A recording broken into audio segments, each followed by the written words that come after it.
championship game between the Duke University Blue Devils and the University of Connecticut Huskies. Let's meet the starting lineups. At forward for Duke, listed at 6'8", a sophomore from Birmingham, Michigan, number 31, Shane Battier.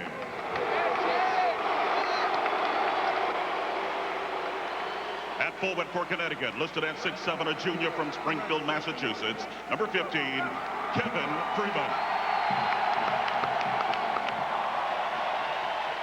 At forward for Duke, listed at 6'6", a junior from St. Louis, wearing number 23, Chris Carwell. At forward for Connecticut, listed at 6'6", a junior from Coatesville, Pennsylvania, wearing number 32, Richard Hamilton. At center for Duke, listed at 6'8", a sophomore from Peekskill, New York, number 42, Elton Brand.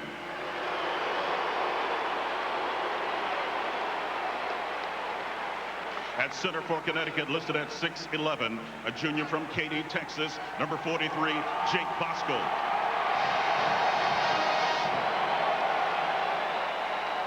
At guard for Duke, listed at 6'3", a senior from Anchorage, Alaska, wearing number 21, Trajan Landon.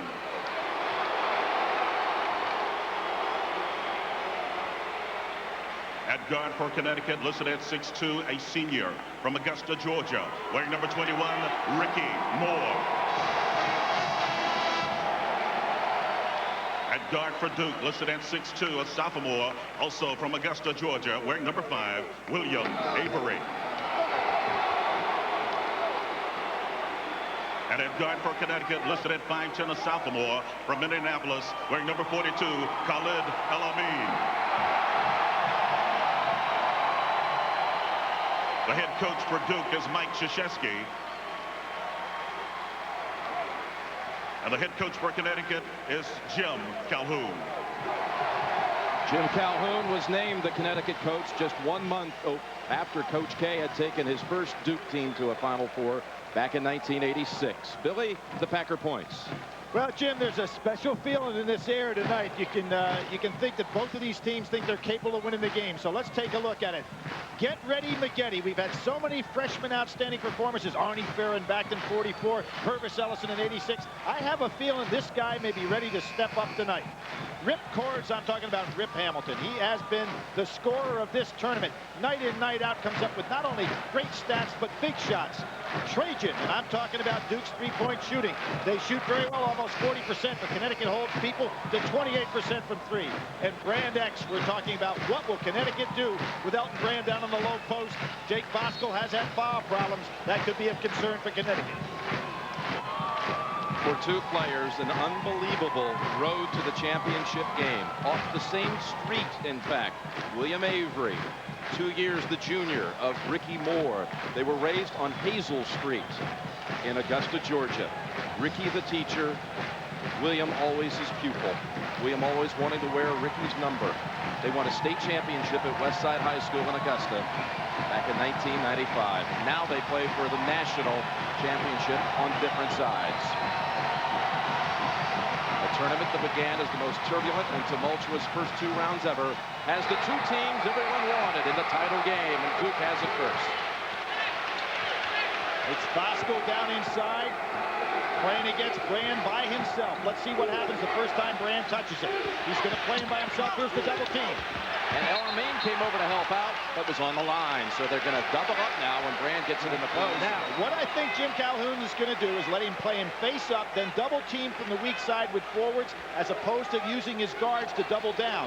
That means Battier has got to move his feet and get himself open. Connecticut goes with a matchup zone on the out-of-bounds play. 2-3. Avery with a 3. And the rebound chased down in the quarter by Brand.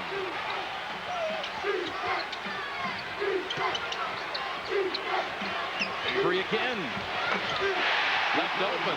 What happened there, Jim? Connecticut's in a 2-3 matchup, and they never were able to get adjusted on that long rebound. Bosco back in and calling for it, and a turnover on the first trip for the Huskies. Bosco had excellent position at time. Ricky Moore had to be a little bit more patient, and here comes Connecticut. They're not going to change their style. 2-2-1 full court pressure. The problem with this is when Duke beats pressure, they don't mind taking long three-point shots. Right back to UConn. It was a coin flip yesterday at 1:30. Jeff Hathaway, assistant athletic director at Connecticut, called heads. Since they both were #1 seeds, it was heads, and the Huskies got to be the home team here today, thus the white uniforms. Duke, straight matchup. Trajan Langdon on Elamine. Elamine does have quickness advantage on him, and here is Hamilton. His first shot is dropped for 2. Good job by Hamilton moving out the ball, giving Carrawell problems there.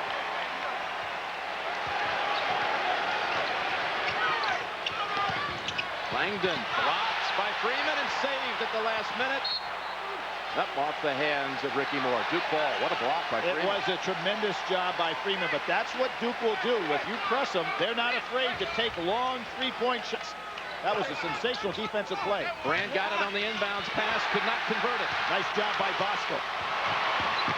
Bosco running ahead. Elamine takes the 3, rattles out. Bosco tips it out to Hamilton. Good save by Big Jake. Excellent. 2 good plays by Bosco back-to-back. Duke has not trailed in this tournament for over 74 minutes, and Hamilton could have given UConn the quick lead. Here's where you have to pick up very quickly if you're Connecticut, because Duke likes to bring it down and put it up. Double up on Brand again, surveying now with Bosco on his back. Gives it up to Langdon. Oh, what a beautiful defensive play by Moore to adjust on a pump fake, but he made the foul. UConn at its first championship game. UCLA with the most titles, but tonight the Blue Devils with a win would tie North Carolina, their neighbor down Tobacco Road, with a 3rd national championship. First 2 coming back in '91 and '92. One of the things that Duke is so good at, Jim, is shooting free throws. But against Michigan State, they were 14 for 27. We're looking at a young man right here in his career in the Atlantic Coast Conference is #2 all time, next to the great Charlie Davis from Wake Forest University, as the best foul shooter the league has ever had. Gets them both. He has struggled in this dome. You factor in the 2 games last year in the regional. With 1 miss so far tonight, he is 7 for 26 inside Tropicana Field. What surprised me talking to him yesterday, this is the only dome he's ever played in his career. And offside, they lose it, and Langdon has the steal. How about that? Elton Brand plays Elamine one-on-one from the outside. Avery drives. Freeman with a second block. Avery loves to take it down inside. It's kind of interesting. You know, you got to figure Ricky Moore was probably taller than Avery when they were sophomores and seniors in high school. Now Avery's got about 2 inches on him. They bounce it off of the back of Bosco. Carrawell with a heads-up play. Battier left open for a 3. This young man missed 19 straight threes in 1998. And now he's developed into a pretty strong perimeter shooter. UConn has his biggest tournament deficit right now. They're down 5. Elamine and 3 on the line. Back to Duke. Elamine 0 for 12 in the game against Gonzaga. He can ill afford tonight because they need both of these primary scorers to have big nights against Duke. Huskies had been down 4 to both Iowa and Gonzaga. They're now down 5 early minutes here in St. Pete. And Jim, the way this game's being played, it's a game on course to be in the 80s, not in the 60s. There's the first on Bosco. This was the big question. How long would Bosco be able to stay on the floor tonight? Asking a lot, Jim, for Bosco to play Brand as a forward. Elton now is developing an ability to play facing the basket as opposed to just with his back to a basket. We can see the strategy by Jim Calhoun. Bosco gets 1, bring in Juan early. Suleiman Juan from Senegal in for UConn.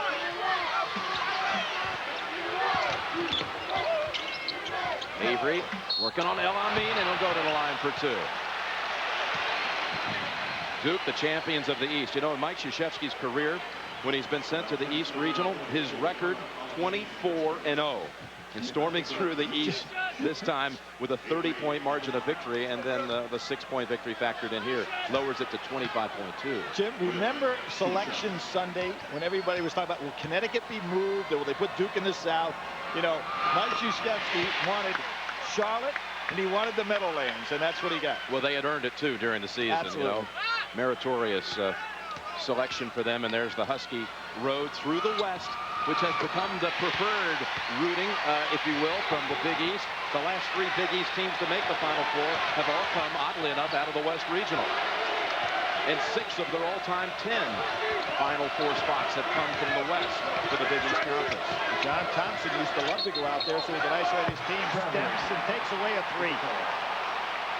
Elamine got in some foul trouble, if you remember, against Iowa, a game which he ended up with 21 points, but had to sit a lot of minutes there with foul trouble. There's a turnover. So a 7-0 run for the Blue Devils, and they can add to it. Press so far ineffective by Connecticut as far as turning anything over. He's given Duke some open looks.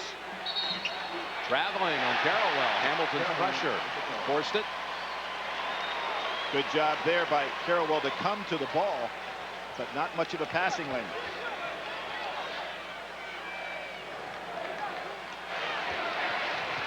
Rip Hamilton has got to touch the ball a little bit more, Jim. Remember, he hit that jumper right down on the baseline, and I think on this go-around, Connecticut better let him touch it before somebody else puts one up. Here's the old matchup, Moore and Avery. Moore gets past him, and he'll take it for 2. The senior teaches the sophomore. The teacher over the pupil on that play. Carrollwell with a 3. Brand tips on the floor. Elamine gets it ahead to Hamilton. What an effort. He'll challenge Langdon. And Ricks turns around and rips the nets for 2. But how about that recovery on the floor? Keeping the ball alive so it wasn't a turnover.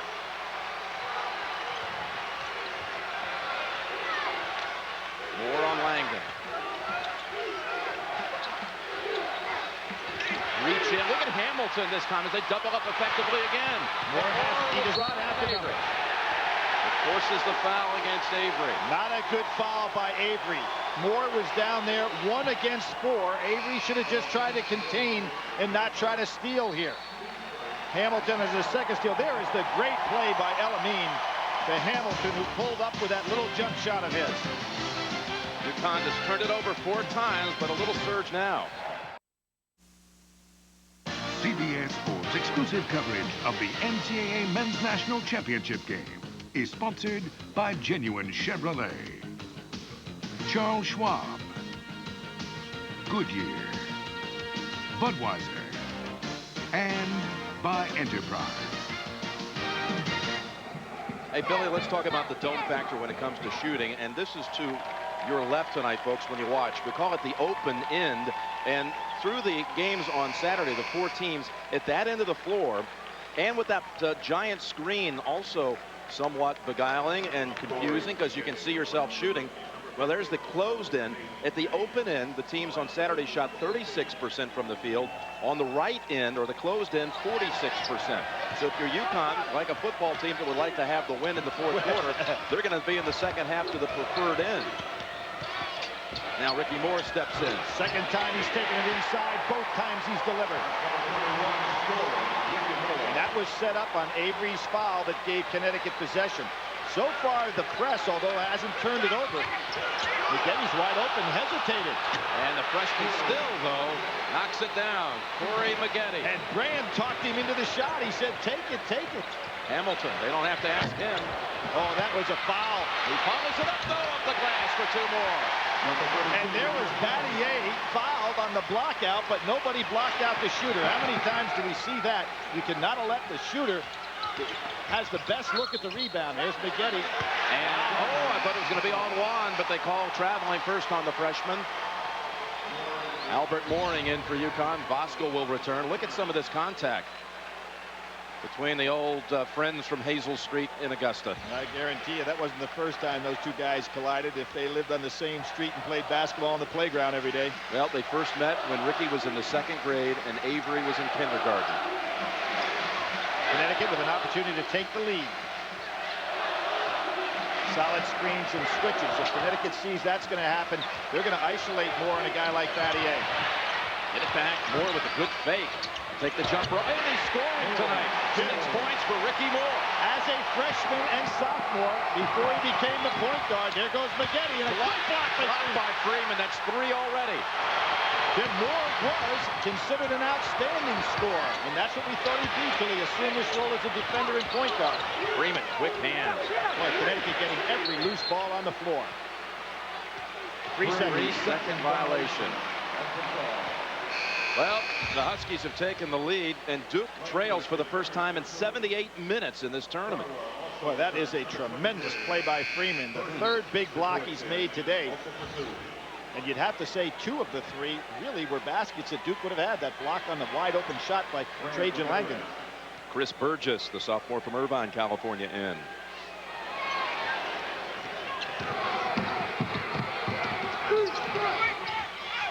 Duke's getting what they want when they beat that press. Look at Maggette go. So quick, and it falls. For a moment, it looked like it might spin out. Now, Jim, as I said, is Maggette ready?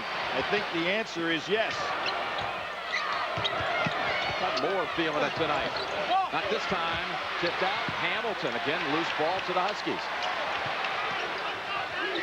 Moore, 3-pointer. He's got the feeling, folks, in the championship game. That's 9 for Ricky Moore. Not what Duke expected at all. And that gives them their 3rd scorer out there with Elamine and Hamilton. Really puts pressure on the defense. And a turnover. Near the conclusion of every NCAA tournament game, we select a genuine Chevrolet Most Valuable Player from each team.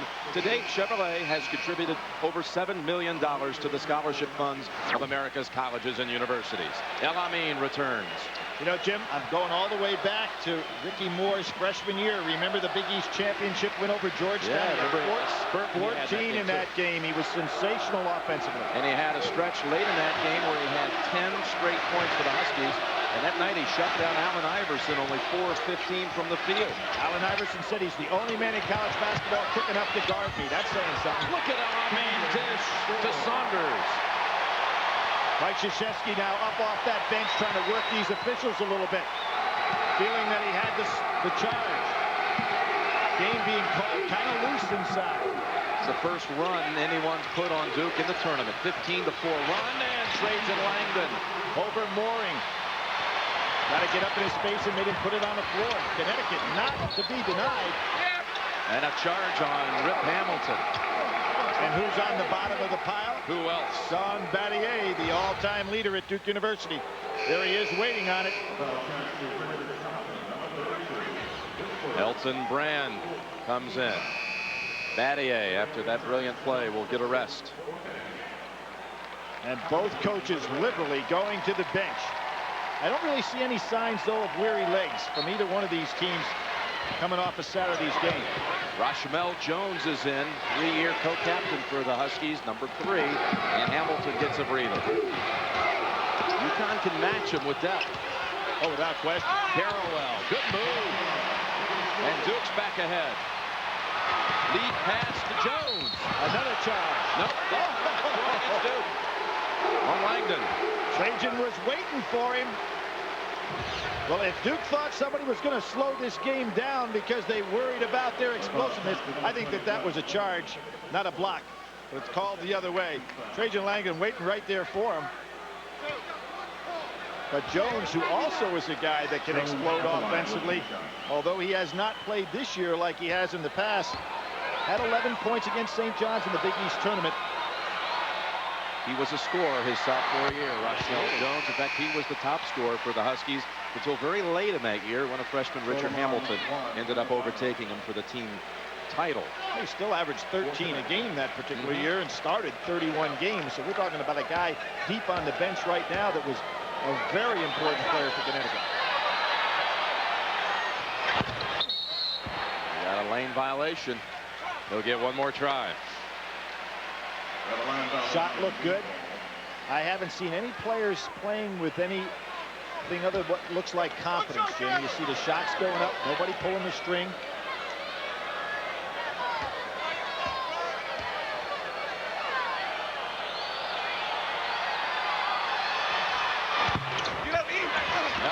get the second one to go. Elton Brand up with the two strong hands. Hands are so big and powerful. And they'll reset it. Now, what's interesting right there, I don't think Juan and Saunders knew which one was supposed to take Brand. They were both on him. Timeout on the floor. Ricky Moore with 9. The game's tied. We are back. Jim Nance and Billy Packer. We talked about Ricky Moore and what he can do defensively. And it's not necessarily his defense tonight that's getting all the attention. Look at some of the moves here by the man who Jim Calhoun said can change a game without even taking a shot. But he's taken shots. He's knocked down 4 out of 5 at this point. And Jim, he's the guy that stopped Arthur Lee. 4 for 13. Mateen Cleaves 2 for 15. There's Avery hitting one of his patented threes. And Scoonie Penn 3 for 13. But his old high school teammate lit it up there. Yeah, and Avery has 7 points of his own. 9 for Moore, 7 for Avery. Brand with a steal. Not a good pass. Telegraphed by Elamine. Avery gets a break. Well, Augusta, Georgia, Jim, is putting on a masterful show. I'll steal one of yours for you. Go. You can have it. I love it. Saunders comes in. Brand again with those powerful hands. They better not try to. Look at this. He lost control at once. With a little hook. You don't see that often without a foul. Great play by Juan. You know, he came up short on a couple of good shots the other day. On Saturday, just didn't get him to fall. Seemed disgusted, but that's an important ball. And there's Elton Brand. He's going to be whistled for that one. Yep, he threw an elbow.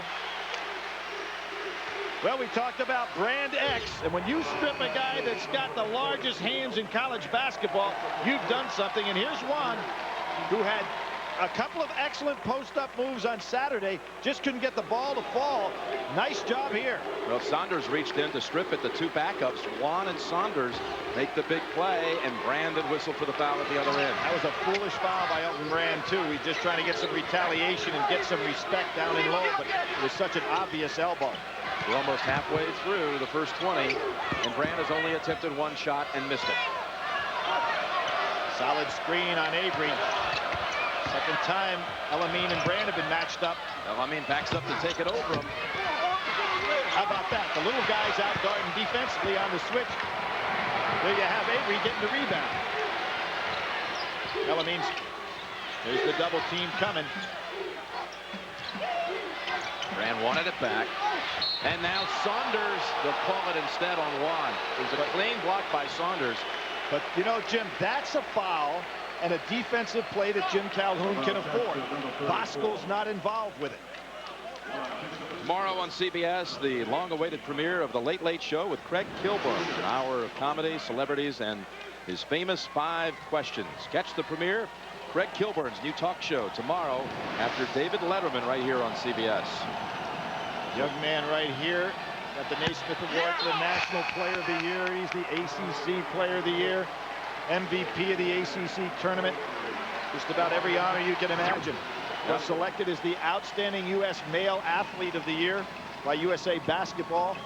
He's covered it all. Battier and Bosco come back in. Gets 1 of 2. Brand became just the 3rd sophomore in the last 30 years to be named Player of the Year by the Sporting News. Bill Walton and Michael Jordan were the other 2 sophomores. Here's that switch again. That leaves Elton Brand on Elamine. He'd like to take him one-on-one. Elamine at last. Didn't expect to see too much of that matchup tonight, did we? And what Elamine is recognizing now, he needs to get just enough space to get the jumper off as opposed to penetrating on Brand, where he works to Brand's advantage the closer he gets to the basket. Were the first points for Khalid after missing his first 3 attempts. Let's see what Bosco does. He's got 1 foul to this point. And has to go back out with it. And a reach in on Khalid Elamine. Second foul on Elamine. This is a very important situation now. He's got to be careful defensively. As I said, got in foul trouble against Iowa. And boy, is Connecticut doubling down from both sides now. They come from the forwards to give Brand all the trouble inside. And notice that the guards are staying out with their men so they can't kick out for the jump shots by Duke. Good strategy. Yeah, and Albert Mooring will come in. He has been trying to recover from a knee sprain. Got a harness on it right now, but he is the best shooter and has given them at times this year big games off the bench offensively.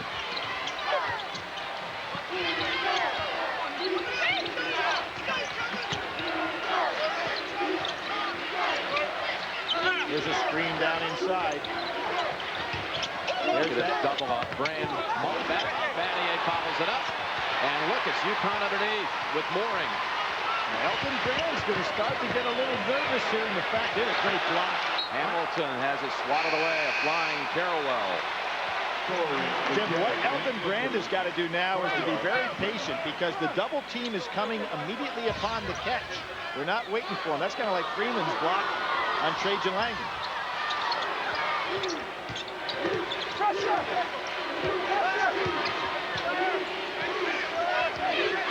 Getty now on Moore. Hamilton with 6 points. Give him 8. Too tall. Shot right over the top of Avery. You said at the top, everyone's talking about Duke. Really, we've heard it all week, like this was some kind of Duke Invitational. People underplaying. UConn is Bosco.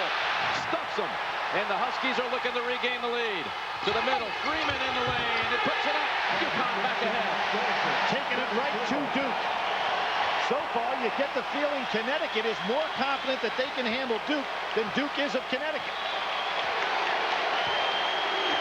I think back to Madison Square Garden when I think of these two teams. Duke had to go to overtime to beat St. John's. Connecticut in the Garden, the Big East tournament, blew St. John's out of there. Brand on the offensive glass for the putback. His first field goal. It took him 12 and a half minutes. Ricky Moore quickly.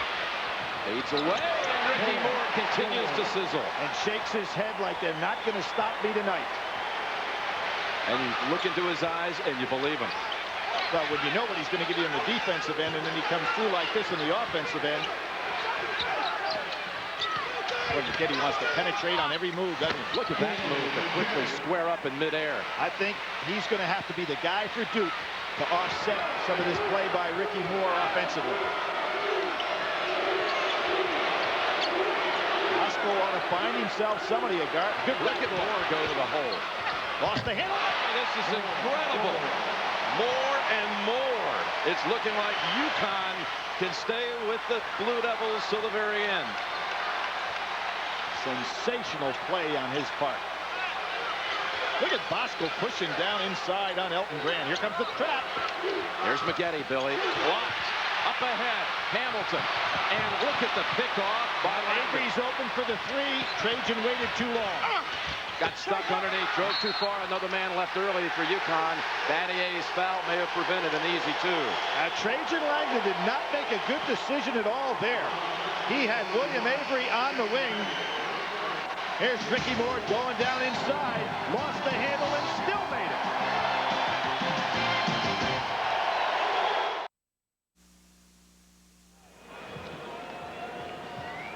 UConn leads by 2. Elton Brand, the player of the year. 3 points, 5 rebounds thus far. Jim, well-conceived defensive plan by Connecticut. What they're doing as the ball is passed, they're double teaming. They don't wait until he gets the ball and then come. They're coming on the pass. Brand has got to understand as soon as he touches the ball, he's going to have to throw the ball opposite from where it came because that's where the defense is coming from. Field goal percentages and the Huskies at that open end we talked about. Just undaunted, 61% to this point. Jim, when you're locking in as a player, you don't even see what's behind the basket. I know the stats may go against me on what I just said, but a great shooter sees his target on the rim or inside that hoop. But Billy, you have, and we have seen, and many times with Final Four, great shooters get confounded by playing in domes. Oh, I don't agree. There are great shooting parks, just like great hitters parks in baseball. Overplaying by Carrawell. Freeman recognized it, goes right on by. Freeman, and it's going the other way. For a complete wrap-up of the men's basketball championship, in-depth stats, recaps and more, go to cbs.sportsline.com or on America Online, enter keyword CBS Sportsline. Jim, one of the things you have to do as a coach is scout officials during the game. We have one official here who is not going to call the charge. So therefore, you shouldn't go ahead and try to draw those charges inside. He's just not going to call. Brand on the good feed from Avery. Nice job by Avery in the air making that decision. Got the 6th tie of the game. 5 lead changes so far.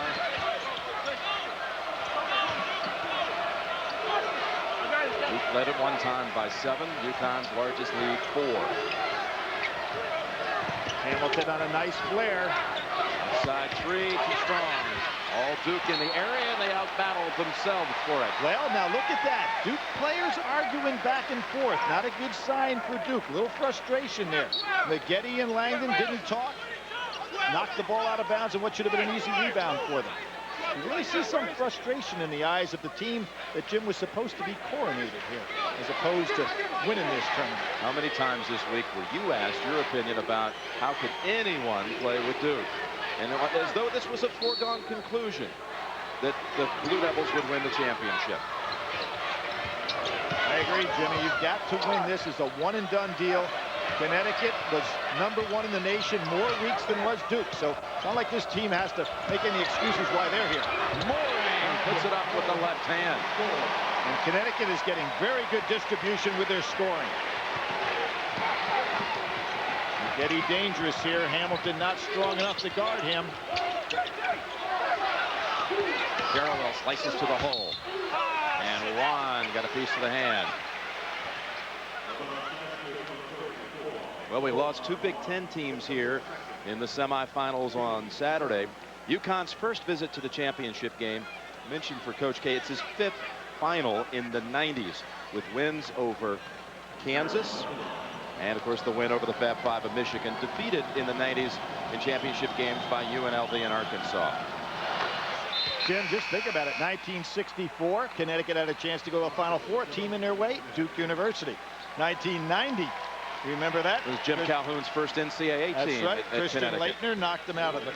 1991, although it wasn't the regional final, Duke again stopped Connecticut's march towards the Final Four. So they've been in their way on 3 important occasions. We have another tie. Now the ball in the hands of the man that's been the man in this first half, Ricky Moore. Nice backdoor cut. Jones. Get it back. A lot of experience out there in rush by Jones. Hamilton looking for a solid screen up top. Freeman's out there to set it. Switch off McGetty. Trying to recover, but Hamilton's free. Somehow it spins out. And Jones there to get the rebound. Hamilton will drive right back. Fade away. Oh, 2 of them look like they would fall. They are not calling the charge. Players need to recognize that, as do coaches. And a charge. There you go. Just as I say it, they finally call one. Timmy Higgins calls that one. There you see the reverse dribble. Now, a player on defense has got to have both feet planted before contact is made, or it's a foul on the defense. You take a look at that one.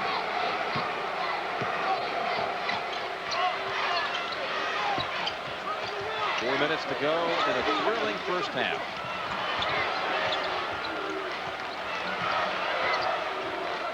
Hey, Jim Calhoun getting these seniors, Jones and Moore, playing solid basketball. Right there, Rushmell Jones, as you call it. They've been there before, played in a hard-nosed Big East, and Jones looks like he belongs out here. It's not a sub just trying to steal some minutes. McGetty thought he could take Freeman. Freeman was right there, though. Fade away, up high, and Ricky Moore chases it down. They had 2 men on Brand again. And sandwich Brand in there. Ricky just too quick for him. But it was Ricky Moore on Saturday who led the Huskies in rebounding against Ohio State with 8. They say you can see it in the eyes. That's what Coach K was talking about. Juan didn't agree with that, but he'll agree with the score. There's Ken Olin, star of LA Doctors, a show normally on Monday nights, but not on championship night. He's a basketball fan and graduate of the University of Pennsylvania. Talk about stars in the crowd here tonight. Here's Jim, there are two legends right there, General Schwarzkopf and, of course, the great John Wooden, the Wizard. Hey, look who's in front of him. How about this guy? You talk about stopping some people. There's a fastball. The Rocket's here. You got the Rocket, the Wizard, and the General. Could have some good defensive strategy coming from the stands, I would think, tonight. Well, what I like about this game that both teams said, hey, this is the way we like to play. Try to stop us. Look at the move that Hamilton makes on Battier, and again unable to finish it. He's had 3 close-in shots that have been off the rim. Duke's got something going here, but they don't get their patented 3 off on the semi-break.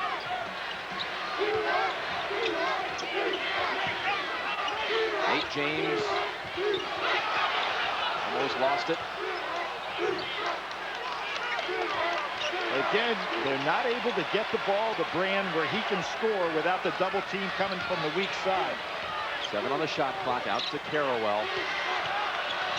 Battier knows the timing here. Launches Ricky Moore underneath and taken away by Jones. Looked like James might have it for Duke. Time after time, Connecticut has ripped the ball out of Duke's hands. The ultimate one, obviously, when Brand lost it. Tough pass. Gave it away. Carrawell driving. I thought Jones had the foul to stop him. And a turnover at the other end. Ricky Moore very tired, Jim. He couldn't get back down court. Coming up, Pennzoil at the half. Greg Gumbel, Clark Kellogg, and Coach Rick Majerus with complete first half analysis, all coming up on Pennzoil at the half. El Amin has been out with those 2 fouls quite a bit here in that first half. Exactly. They would have wanted to substitute. There is the play. Oh, another missed layup. Duke just can't get it to fall inside. First Carrawell, that time Battier. That was a good job by Brand recognizing the double team. Ricky Moore is really tired. He's put on quite a show here in this first half.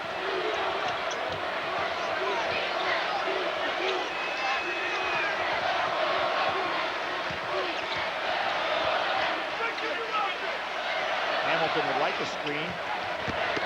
Drives in, floats, and it falls for 2 more. You see, they're not calling that charge at all. Battier down there to draw the charge, but the refs are not calling it. Boy, Hamilton has the great little floating pull-up shot. You see it right here again. Yep. They're waiting. See Battier waiting on him. They're just not calling that play, so you've got to scout the refs. Should that would have been called? No, I think that what you had there is a case where Hamilton has the right to come down. But if referees are consistent, you've got to make that judgment as a player. Langdon bangs it home, a second 3 on the night. Trajan, much like Wally Szczerbiak, likes that play without the dribble. Stares you down and then puts it up. Push off on Trajan at the other end. It'll be a 1-and-1. For in-depth tournament stats, go to cbs.sportsline.com. Here's a stat for you.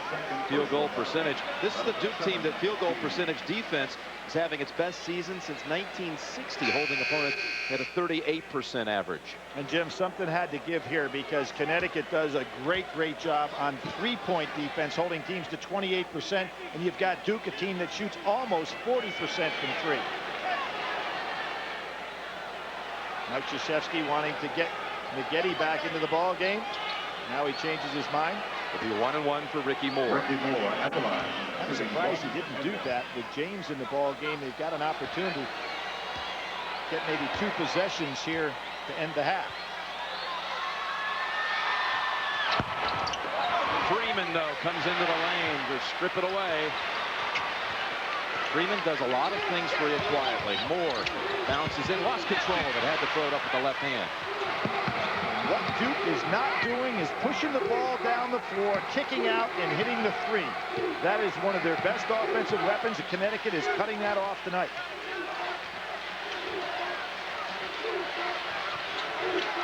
Look at how far they're pushing Elton Brand out. Bosco able to play this first half with 1 foul. Final 25 seconds, though. Langdon, and 1. A 3 and a 1, right? Or did he get a 2? Was his foot on the line? He's given it a 3. We're calling it a 3. And what Trajan Langdon did there, that just took nerves of steel because he's being guarded by a great defender. He looks him down, as I said, much as we saw Wally Serbiak do in the great performances that he's had in this tournament. Trajan has the foot inside the line and then back of the line. Good call. He gets an opportunity to go to the foul line as well. Second on Moore, and his fatigue here really showing with the missed 1-and-1, a turnover earlier, and the foul on that play. You know what took a lot out of him, Jim? Chasing down Carrawell along with Jones, and he would just wore out. Maggette back. And Duke leads by 3. Jim Calhoun, he will tell you this is his 28th Final Four. Just so happens the first 27 he didn't come with his guys. Well, how about it? They went more than any other team in the NCAA. Went 20 years in the NCAA tournaments without ever getting to a Final Four. Now that falls on Brigham Young with 18 and Missouri with 17. The first time Jim Calhoun took UConn to the tournament was 1990, and they were just seconds away from, in that first trip into the tournament under Calhoun, they were going to go to the Final Four. Just 2.6 seconds to defend against Duke. This Watch that man right there. Back to Leitner. And Duke ends the dream, and Mike Krzyzewski's team would go on playing the championship game against UNLV. And remember, of course, Scotty Burrell, the pass to George, and there is Christian Leitner right there hiding inside. You love to see the alumni that come back for a night like this. The likes of Grant Hill, Mark Allery, here also on and on and on. The G-Man, Jaminski, Capel. Final 8 seconds now. A 3 to tie at the half. We'll go inside for the 2. Freeman hit from behind. Ball on the floor. And a whistle on Duke with 1.7 seconds to go. That looks like it's going to put Hamilton on the line. And Jim, when you talk about Christian Leitner, I think other than Kareem Jabbar, Lou Alcindor at the time, who I think had the greatest collegiate career of any player. He was 3 times most outstanding player of this tournament, 3 national championships. I think Christian Leitner had the second best collegiate career of any player in college history. He was amazing. And he's checking it out here at last call. And Jones will come in. El Amin, they don't want any silly third foul on El Amin, so he's out. And there's Hill, Grant Hill. Not a bad player himself at Duke University. Who will ever forget that play he made against Kansas? 91 final. Absolutely. Hamilton at the line. A 1-and-1. One more. Big foul. 1.7 seconds, Jim, left there. We saw that clip of the 90 regional final, and people kept waiting. The visits to the Final 8 3 times falling before making it this year. Hamilton, not the second time. They keep rolling off the rim for him, and that'll bring us to the half. Well, Connecticut's behind, but they are 9-0 with their trail at halftime. Isn't that amazing? Duke, a terrific comeback to take the lead again. 9-0 when trailing at the half. The biggest deficit on the season, 5 points. This time it's only 2. Jim Calhoun, again, it's been somewhat of a marathon for some Husky fans to make it here to the Final Four, now to the championship, and he's running marathons, completing both New York and Boston marathons. Let's go over to Armin Katayan. Armin? Thanks, Jim. I'm standing with Quinn Snyder, standing in for a slightly suspicious Mike Krzyzewski. Quinn, your reaction to the first half, they gave you everything you wanted, then some, and what has to happen in the second? Well, we're not defending. They're doing a great job of pushing it up and getting us back on the heels, and we're not there. They're going by us. They're driving us. We're not taking charges. Trajan was really big for us, you know, with his shots, and we haven't solved the double team yet. They're doubling down on Elton, and that's giving us some trouble too. But the main thing is we're not guarding. All right, thanks a lot, Quinn. Jim? All right, Armin. Duke has won 32 straight games, but needing one more for the championship. That's the end of the first half. Duke 39, Connecticut 37, and CBS Sports exclusive coverage of the NCAA basketball championship continues after this message. I'm Greg Gumbel. Coming up on Pennzoil at the half, Clark Kellogg and Utah coach Rick Majerus analyze the first half of this national championship game after this message and a word from your local station. CBS Sports exclusive coverage of the NCAA Men's National Championship game is sponsored by Pizza Hut, Tucker's Khakis, Microsoft, and by Arthur Anderson.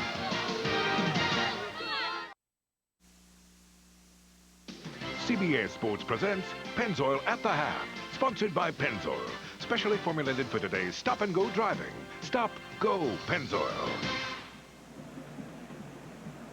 Our score at halftime, the Duke Blue Devils with a 2-point lead on the Huskies of Connecticut, 39-37, and as always, beautiful shots from on high provided by Goodyear. Welcome everyone to Pennzoil at the Half. I'm Greg Gumbel along with Clark Kellogg and Utah coach Rick Majerus. And I got to tell you, it has been as entertaining a first half as we could ask for, and then some. Greg, I feel like I'm at Ryan's Steakhouse. There I have a tough time figuring out what to eat because of the great buffet. Here I can't figure out what to talk about. A lot of good stuff going on. The two things that stand out in my mind, though, the tremendous defense on Elton Brand by UConn, and then also the fact that UConn's bench has done a pretty good job at making significant contributions. All right, Coach, we're going to get to a telestrator in just a moment, but first let's show some highlights from the first half, and we'll begin with El Amin with the hustle, forcing the Duke turnover, and the lead pass to Richard Hamilton, who was just wondrous in the first half. 2 points here, and then Ricky Moore, equally wondrous. He has been fabulous. He really carried him in the early part of the first half. Unstoppable, knocking down the three there. This, however, may come back to haunt the Huskies. Three-pointer by Trajan Langdon. At the end of the first half, fouled on the play. It turns into a 4-point play, and the Blue Devils lead it by 2 at halftime. What did you see out there, Coach? Well, Langdon must be made to be dribbled to a shot, and Connecticut is doing a great job of after the score, that's their best fast break. Duke must get back in conversion, even more so after a score, and I think the pick and roll could cause problems for them late in the game. Here's the best thing, though, UConn is doing. They're doing a terrific job on the air time of the ball. Let's watch 4 Connecticut players collapse. There's always at least 2, if not 3. The ball's being reversed here, fed into Brand. Here we see him traveling on the air time of the ball. All heads are turned. All attention is given to Brand to make sure the ball is kicked out by him. Here he kicks it out to Avery, and Avery does a real good job of reattacking. But credit Connecticut with not being beaten by Eldon Brand in the post. That's their game plan. No post. No points in the paint by Brand. Okay, who needs to make what adjustment in the second half, Clark? I really think to get Elton off, maybe they try to step him away from the basket so he can play facing the goal and see that double team, make his move quicker, or get it across court with the diagonal pass for an open shot. All right, gentlemen, this reminder, for a complete wrap-up of the men's basketball championship with in-depth stats and analysis, log on to cbs.sportsline.com, or on America Online, enter the keyword CBS Sportsline. Coming up, Duke or Connecticut is 20 minutes away from a national championship. Jim Nance and Billy Packer will have the second half of action for you when we continue live from Tropicana Field in St. Petersburg. Elton Brand just 5 points on 2 of 4 shooting in the first half. Is there a big time for the big man in store in the second half? Pennzoil at the Half has been sponsored by Pennzoil, specially formulated for today's stop-and-go driving. Stop, go, Pennzoil.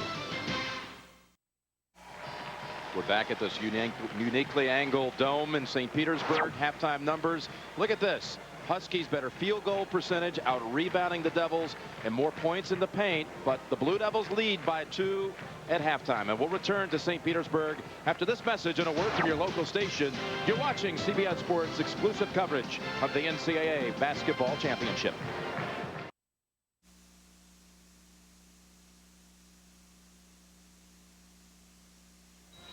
Trajan Langdon's 12 leads Duke. Ricky Moore with 13 tops for the Huskies.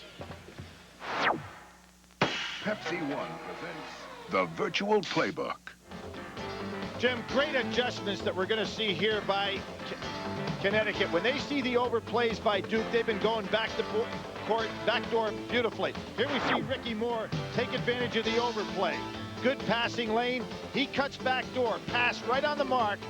And then Moore does an incredible job beating Battier, one of the best defensive players in the country. Comes across, loses the handle, and still puts it in for 2 of his 13 points in the half. Let's take a look at the points. Get ready, Maggette. He really has been. 6 points, 3 for 7. We're going to see more of him in the second half. Rip cords. What more could you ask of Hamilton? 11 points, 5 for 13. He's doing everything that you could expect. 3-point shooting from Duke, 5 for 10, but I don't think that they've gotten off enough threes. They're there. Brand X, 5 points. Jake Voskuhl, only 1 foul. I'd have to say the key to the first half, a great job by Connecticut in their deployment defensively. Here's Voskuhl doing exactly what he has to do. Move Brand off the positions that he likes to be in the low post, and then double anytime that ball is on the way in. First possession, second half, belongs to UConn. Again, 9-0 when trailing at the half this year. Down 2 as they begin the second stanza. And El Amin played less than 10 minutes in that first half. Moore saves it to Bosco. I feel like El Amin could break out in this half, and he hits the opening jumper to tie it at 39. That's the second time he's recognized that Brand gets on him, and instead of trying to take it to Brand, he pulls away, gets space, and puts up his jumper. Didn't play much in that first half because of 2 fouls. Second one came with 9 minutes to go in the half, and then he sat. Here's Langdon, and Langdon is warming up. The extra pass by Duke University set that up. That's what they've got to do. Get open from the outside by passing quickly after the ball goes inside. Well, I mean, not this time, but he gets it back. And again. One more time and a foul first. Let's go over to Bonnie Bernstein. Bonnie? Well, Jim, that Langdon 3 was exactly what Jim Calhoun was talking to his UConn team about in the locker room. He said his team cannot give up the 3. He wants to see them get back quicker on defense, but basically he told them to just keep on keeping on, Jim. They allowed Duke to make 5 out of 10 threes in that first half. That's the second foul on Carrawell. Hamilton to Bosco, and he puts it up and in. Good job by Hamilton to recognize that somebody was going to pick him up in the baseline. Made the easy dish. Bosco's first points of the night. We have our 9th tie of the championship game. Langdon, he is so hot right now. Again, Jim, every jumper he's made without a dribble. He's staring down the defender and then going right over the top of him. Right over El Amin that time, and we might see more shifting over here before too long. We had the angle, Bill. You could tell the minute it left his hand, it was going in. Hamilton dancing that line. Moore will come back out with it. Good judgment by Ricky Moore. The shot wasn't there that he wanted.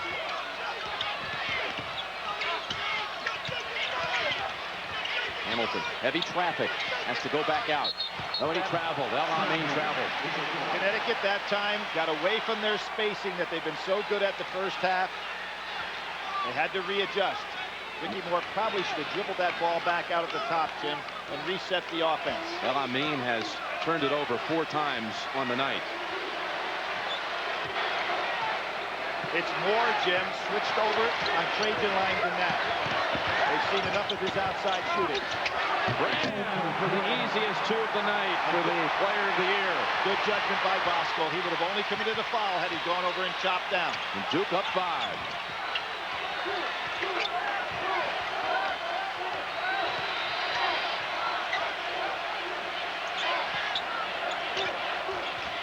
Into Freeman. Freeman for 2. Freeman was recruited by Duke. He was saying yesterday he would have gone there, but then he got word that they took Nate James over him instead. Freeman, who played his last year of high school ball with Tim Thomas in the Patterson Catholic in New Jersey. There's a foul on El Amin. And that's the 3rd one, Billy. Jim, that was incredibly unlucky and a great smart play by Trajan Langdon. El Amin had his hand out. Trajan Langdon actually put his forehead into El Amin's hand, and that's what created the foul. An unusual foul. You're going to see something right here you don't see often. Trajan Langdon seeing the hand out in front. Now watch this. He'll put his forehead right into the hand, and that creates the foul. It wasn't the hand that went to the head. It was the head that went to the hand. Like he was taking his temperature, and believe me, Langdon is red hot. Langdon has scored 12 of Duke's last 14. And here's where Hamilton is so dangerous. He's got the dribble alive. Good job by Carrawell. Stuck over to Moore. A break. He'll work on his Augusta Powell here. Jumper over him. Not this time. Carrawell clears. Boy, how often do we see Carrawell and Freeman come in and slash for rebound? Carrawell to Battier. The assist to Chris Carrawell. What happened right there? Everybody in Connecticut's team anticipated that pass was going to go to Brand. So on the anticipation, they go for the double on Brand. Battier moves without the ball. First time I've seen any hesitancy by Connecticut so far tonight. A dunk by Battier, a dunk by Brand, and the Duke baskets coming much easier than they did in the first half. Mooring guns it in for 2. Yeah, one thing you can say about this bench for Connecticut, they have gotten good distribution with points by a lot of guys tonight. It's tough to go ahead and establish a pattern if you're Duke. Carrawell jump. Tipped out into the arms of Battier. And he bangs bodies with Mooring. He'll head to the line. Battier needed to finish that play. Mooring, a smaller player, and didn't take it hard enough to the hoop. And here we see everybody getting ready for the pass, going in one direction, on over to Brand. Battier gets it. It's the first foul on Mooring. Battier will shoot two. We have a cut on Freeman. This is almost always the case. You get a cut, the guy has to go over to get it fixed to come out of the ball game. I think that's the case. Here comes the trainer. That's what it is. Oh, they'll pause the play for a moment. Mentioned a moment ago, Freeman played with Tim Thomas, who ended up playing only 1 year at Villanova. He was the player everyone in America wanted. He ends up playing on only 1 year, and look who is the guy that's really made major contributions in college basketball. Talk about how you recruit a player today. This kid's been a part of more than 80 wins at Connecticut. And you know, probably that 1 year stay at Villanova stopped Steve Lapis from having a solid program. He's readjusted very nicely, however, since then. You have to rethink the way you recruit. Absolutely. Kevin Freeman, a political science major who hopes to one day go into politics. Now, this is interesting. Freeman had the blood on his jersey, but it's Battier is the one that's bleeding. So during this entire process, they actually were administering the wrong man. Now Battier's going to have to go down there and be administered. Shane Battier, so impressive when dealing with the press conferences and all that goes with it. Jimmy worked for Morgan Stanley in New York City at Wall Street. Before his freshman year. And let me tell you something. If this young man didn't even play basketball, he would be heavily recruited as a student athlete. I mean, he is a very impressive young man.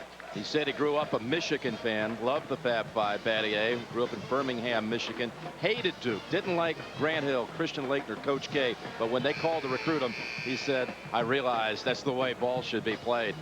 He's thrilled to be at Duke. Tuesday on JAG, a crippled aircraft carrier leaves a flight of planes with no place to land. Who is trying to take out the U.S. Navy? An explosive all-new JAG Tuesday on CBS. And Jim, you talk about Kevin Freeman because we've seen him game in, game out throughout his career. Could you imagine he was not voted first, second, or let's try not even third team all Big East? But he ends up winning most valuable player of the Big East tournament. I think that probably frosted him just a little. Wouldn't you say that? Oh, man. He can play on anybody's team. And so can this guy, McGetty. We found anybody else out here bleeding?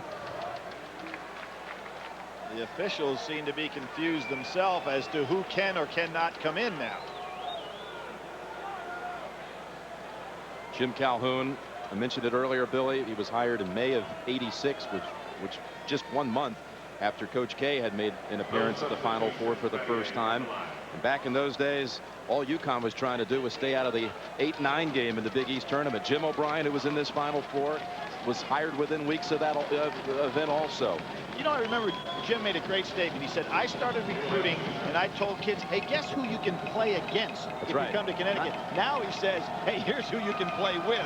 So a complete change in philosophy. The idea, Jimmy Calhoun said, of back then of even thinking about going to the Final Four was like, okay, when's the elephant going to jump over the moon? Absolutely. And Jim O'Brien, as you mentioned, of 5 years an assistant coach at Connecticut. And when we talked to him the other day, very honestly, he said, hey, when I was an assistant at Connecticut, you could never envision that Connecticut could be in a position they are now as a basketball team. Terrific jobs this season by Jim O'Brien directing Ohio State here, and Tom Izzo and the Big Ten champion Michigan State Spartans. Duke leads it second half. We're back in St. Pete. Jim Nance with Billy Packer, and the semifinal games on Saturday, the lowest scoring Saturday since back in 1985. Jim, an area that Connecticut has been very proficient is solid play off the bench with scoring. Of course, Ricky Moore with a great first half. But Connecticut against Gonzaga, 0 for 9 from 3. Against Ohio State, 1 for 6 for 3. Tonight, 1 for 4. It's tough to match a team that's a good three-point shooting team if you don't get some from out there. Only 1 out of 4 from 3 tonight. Now it's McGetty going up against Hamilton. Mooring, here's a 3. Just when you call for it, Freeman battles for the rebound. Strong for Battier. How about that? One arm with the rebound, one with the push-off. Jim Calhoun compared him to another former Final Four player, Richard Scott of Kansas, doing more than you expect out of a 6'6" player. The clear out for Maggette. Doesn't take advantage of it. He's too far away from the basket.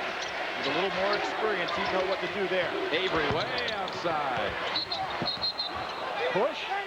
That's going against Duke. He's going to call the push from across court. To be on Maggette. Fourth offensive rebound of the night by Freeman. How about that? He grabs it with one hand, holding him off with the other. This is some rebounding effort right here by Freeman. Elton Brand on the floor. Duke by 2.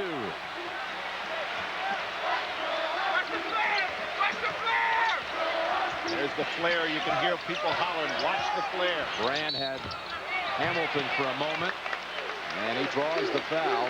Again, Maggette, his second, and they say in the act of shooting. What we're seeing, Jim, is some players recognizing very well who's guarding them. And I think that really is a sign of a player that's got his head into the game. Hamilton that time realizing with Maggette, a player not anywhere near as experienced defensively, and he just took him. Maggette on the other end of the floor, not recognizing the side was cleared out, should have been closer to the basket and could have taken Hamilton to the basket. The difference between a freshman and a junior.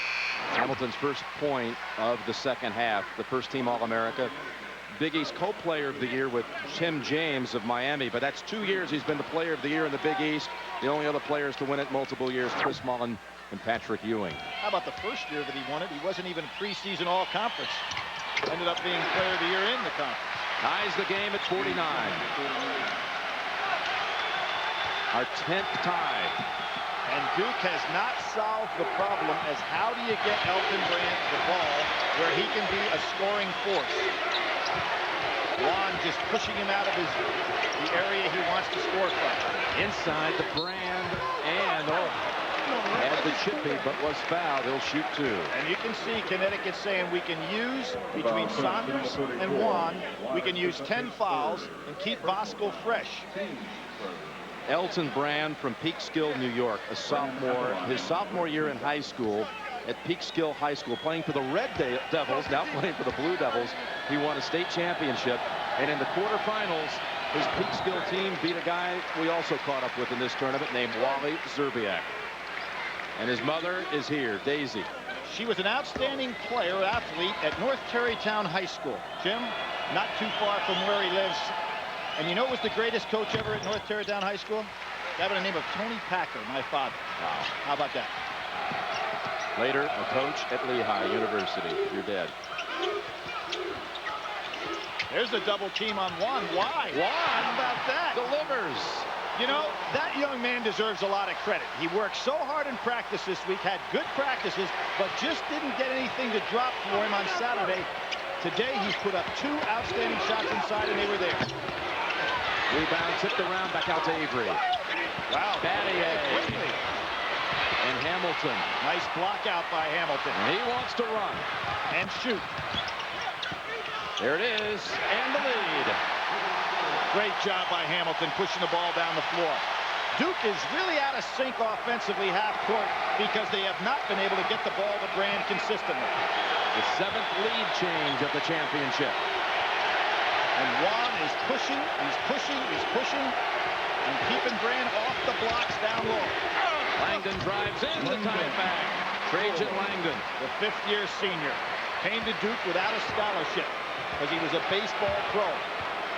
The man who, along with Wojciechowski, finished his career a year ago. Coach K credits for being the bridge from back in the early 90s, and the championship teams to now, back to the elite status. And Hamilton is now back to his scoring ways. He's got 16, including 5 in the last minute. He's sensing, Jim, that nobody out there can guard him. And that's saying something because Carroll's a great defender. Over the back on Juan. But that's all right. Jim Calhoun can live with that. Billy, you're right. You can just see Hamilton the last couple times down the floor. There's no doubt he's going to shoot it. No, he's saying, you know, you have nobody out here that can stop me. And Juan sits down. Bosco comes back in. Voskuhl had committed a foul every 5 minutes of play so far in the NCAA tournament. You can see how wisely Jim Calhoun's using him tonight. Only one tonight. One foul.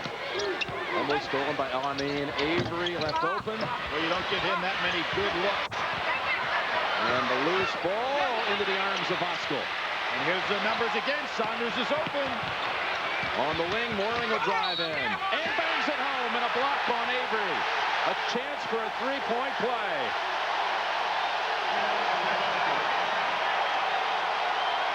Excellent push-up by Connecticut. Duke is not used to teams taking it to him on transition. And you can see Hamilton, a very good move on his part. I thought he was going to try the lob to Saunders. Instead, he decided to go over to Mooring. And Jim, this young man is an explosive offensive player. Only that knee injury has handicapped him down the stretch in ball games. The 6'3" sophomore from Preston, Maryland, Albert Mooring. And Calhoun told me he considers him the best shooter on the team. And when you got the likes of Elamine and Hamilton, that's saying a lot. Unable to finish the three-point chance, but UConn leads by 4. Eyeing its largest lead of the night. Now it's Voskuhl trying to push Grant off the blocks and get him a step or two away from where he'd like to be. Langdon, what a pass. Grant unable to slam it home, but he'll go back to the line. They're just not giving him any opportunity to get an easy basket.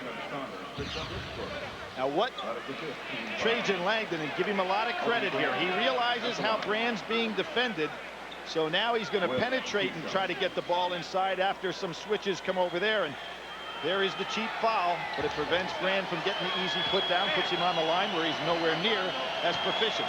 Look at the eyes of Langdon. Coach K said this week the best way, and this is his 8th Final Four as a coach, Mike said the best way to see this Final Four festival is through the eyes of a player. Better perspective, more exciting when you look at it this way. And he said in St. Pete, I'm going to look at this Final Four through the eyes of Trajan Langdon. You know, it's interesting. Mike Krzyzewski struggled at Duke University. He was hired the same year Jimmy Valvano was. By the time '83 rolled along and Valvano had won a national championship, Krzyzewski's coming off 2 losing seasons. People are saying, why in the world did they hire this guy? But you know the man, Tom Butters, had the guts to hire him and stay with him. And now he's got the guy that everybody would love to have as coach. One of the classiest administrators you'll ever want to know. Or gentlemen for that point. Connecticut again taking the ball right at Duke. Duke showing some signs of frustration. Elamine quickly drawing that foul at the other end. And kind of a gutsy move for Elamine to go inside there with 3 fouls. It was Khalid who early in the year was trying to describe his team. He'll shoot 2 fouls here. Only 4 points thus far tonight, but that can change in a hurry. He was trying to say that his Huskies have tremendous spurtability. And that left Coach Calhoun kind of confused.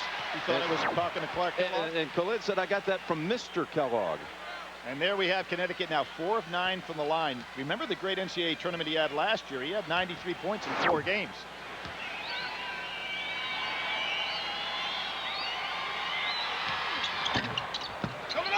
Able to hit either free throw, so it's still a 2-point game. And as Duke had problems from the line against Michigan State, now it's Connecticut having trouble there. Langdon got it back though, and a reach-in tie-up situation. It's Duke ball. Trajan Langdon doing a very wise thing here, recognizing what's going on. Hey, they changed it around. One referee overruled it, said Langdon had possession and was tied up. That's what they said. It was the defensive play who forced it. That's a rule change this year. It'll be UConn's ball when we come back.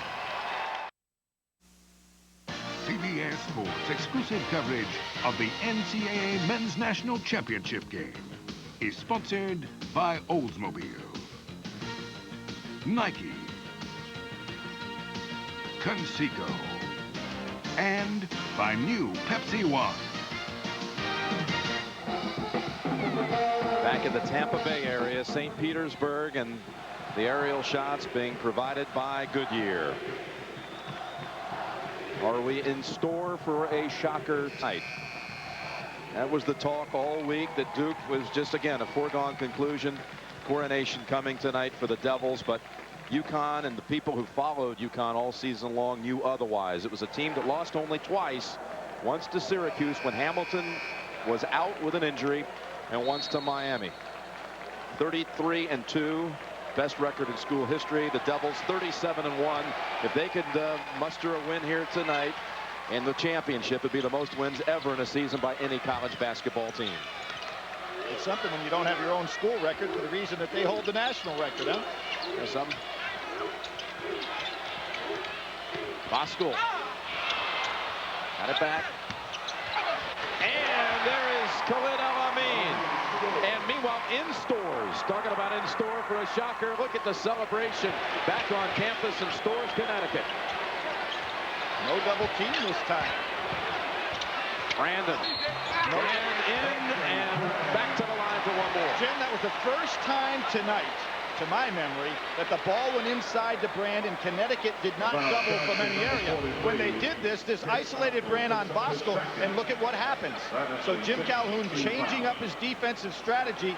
It doesn't work. Duke does a good job recognizing, and notice, first time that Brand has turned to the basket and didn't have a Connecticut man standing right there waiting for it. The second on Bosco, just his second, with 11 minutes, 12 seconds remaining. Elton Brand from the hometown of New York Governor Pataki. Peak skill. And long rebound out to Hamilton. It's ahead, and here comes Freeman. Stuck underneath, pushed out, though, they say, by Elton Brand. Again, Connecticut just pushing the ball up the floor, not giving Duke any time whatsoever to rest. El-Amin out with the 3 fouls. How about the play of Hamilton tonight, Billy? He's been outstanding on both ends of the floor, and really good with his judgments as to what to do with the ball, both taking the shots, there's that little floater of his, but also passing the ball extremely well tonight. Pushes off, really has a silky smooth jump shot. That was the 16th foul. The next one will be a 1-on-1 on both sides. In fact, Freeman and rebound Battier. Duke can tie it with a 2. Notice Moore has been the guy who's been switched on over. That's long. And Bosco clears. Surprised Avery didn't take that more to the basket. Mooring looking for an angle. Gets caught, and it's stolen away by Langdon. Fifth-year senior having some night. 3-pointer. Not this time. Rebound out to Moore. Misjudged by Carrawell. And here comes a fresher Connecticut, Jim. And look at Hamilton. Couldn't be set up any better. Jim, Mike Krzyzewski needs a timeout here. His team has hit the wall in terms of stamina. His team is very tired right now. 10-minute mark. Connecticut has used a deeper bench. And it's going the other way. It's on Carrawell. Hamilton stood his ground. And Duke faces its largest deficit of the tournament. When you get tired, you start doing some things your body won't let you do. And Duke is in that position right now. They need a break. Can you imagine that scene if the Huskies can pull it off? They've got 10 minutes and change remaining. Well, I hope it's not the scene like they had at East Lansing, where those students certainly got out of control. El-Amin back in with 3 fouls. And he lost control of it. Now they say last touch Elton Brand. Every call going in the direction, every bounce going in the direction of Connecticut right now. It'll be interesting to see this great Duke team, whether they can call on all efforts, mentally and physically, to sustain themselves. McGetty back for the Devils.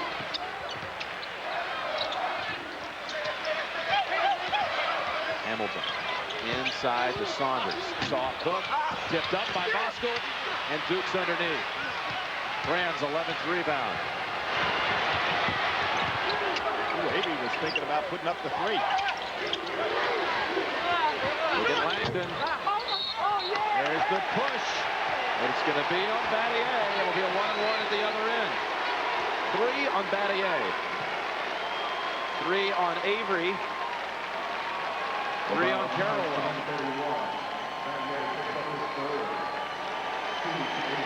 Duke in territory it is totally unfamiliar with. Absolutely, Jim. And as I said again, I think that what we have here is Coach K looking for a TV timeout to save him so he can have him down the end, but his club is tired right now. You know, basically Connecticut has gone much deeper with the number of people. Duke has an outstanding bench in terms of the quality, but not the depth and not the production that Jim Calhoun has used this evening with Connecticut. Now Bosco sits again. And Antrick Claver, who has not played that much in his career, scored only 15 points in his senior season, but he's going to get a few minutes. A 1-1 at the line for Edmund Saunders. Is this the 11th man that Connecticut has put in the game? It is indeed. There's Antrick Claver. Saunders at the line wearing number 51. He lost his father 3 years ago during his junior year in high school, highly recruited.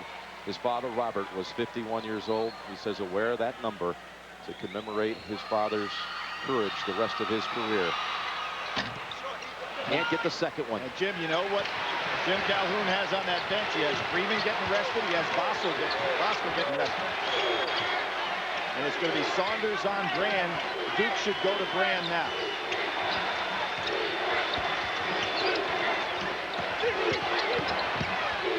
McGetty hammered. Will it be El Amin or Saunders? This is a big call here. I think it's going to be Saunders. It is Saunders.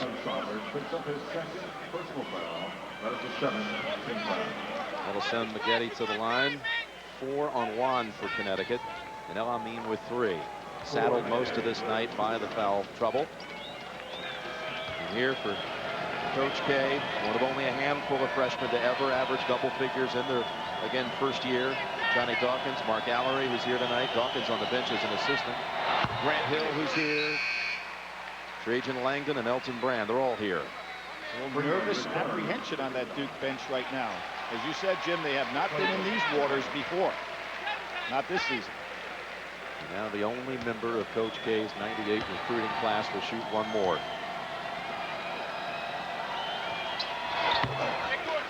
First bench points of the second half for Duke. And now they're down 4. Michigan State had a big advantage the second half with bench points against Duke as well. Connecticut's bench doubling up the number on Duke for the night. 9 minutes remaining. Open is Hamilton. You can't do that. Jim, great screening inside. Moore set the first screen. Then Hamilton picked up the second screen. There was no way to fight through. Excellent set play. McGetty. El Amin reached in, almost made the fifth, and now he has it. Wisely pulls back. Very good judgment. Hamilton wants to come in, but it's rejected. They throw it out of there. Brand rejects it. Avery to Brand. Boy, is he running. Holy mackerel. You talk about a big guy being in shape there. Elton Brand was put on the bench for 2 games for being out of shape at Duke, but I'll tell you, he showed me something there. And he sprinted back to the other end, too. Great, great play by the player of the year in the country. 65-61 Connecticut. Look at him now, aggressively. And he steals it again. Got a man ahead, Avery. Saunders reaches in. It'll send Brand to the line for 1. Oh, Brand is stepping up now like a heavyweight champion. Boy, you talk about a guy that just got all of a sudden re-energized. Look at him take off down the basketball court. He makes a tough catch on the run and finishes. And as you pointed out, Jim, before we knew it, he was already back down on the other end of the floor defensively. Saunders will come out with his third. Bosco in the game. Brand will shoot a 1-on-1. He has 15 points on the night. The college player of the year. 10 of them coming in this half. Already with a double-double.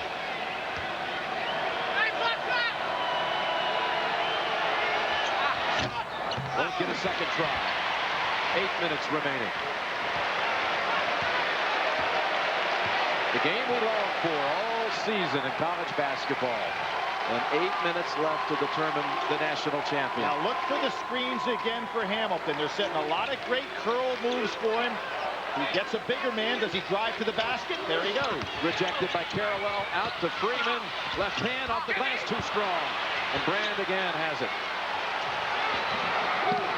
But Duke can't get down the court quick enough to get off their 3. Carrawell quickly with a 2. Well, you gotta love him. I'm really shocked that Mike Krzyzewski's not calling the timeout to give his guys a rest. The next whistle, though, will be the official timeout. They are really expending a lot of energy the last couple of minutes.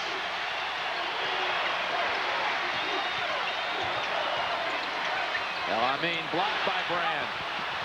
Back into the arms of El Amin, and he's out of bounds. Not a timeout in time. He tried to call it. Almost like a play he made in the first half where he dove and kept the ball alive. And there's the whistle, Billy. Now Duke gets some bounces that they've needed all game. Do they know something that no one else does?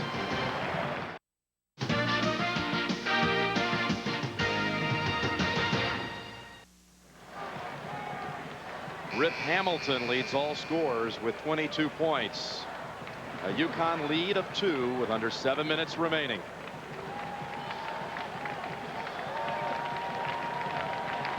There's Freeman rested out on the floor. I think that was a timeout that Duke really needed and should be able to take advantage to get that little blow.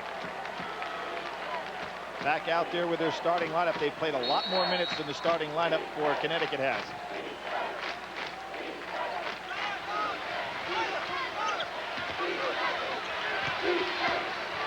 Been a tournament that's had a paucity of buzzer beaters, unlike tournaments past.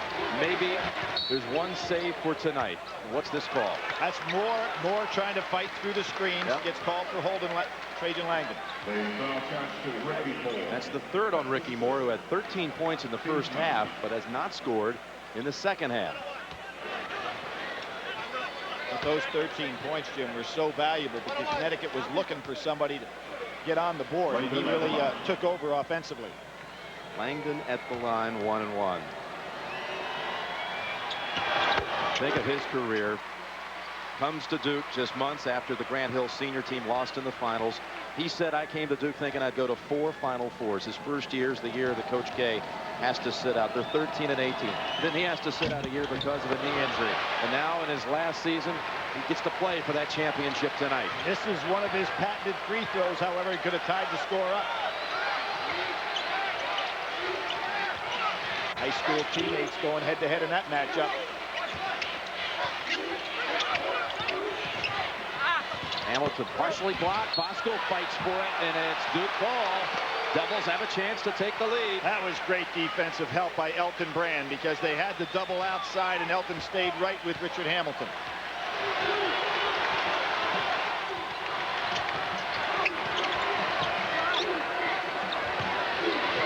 Langdon. He got a piece of it. How about Mooring with the rebound? He's done that a couple of times already. Moore got a piece of that ball.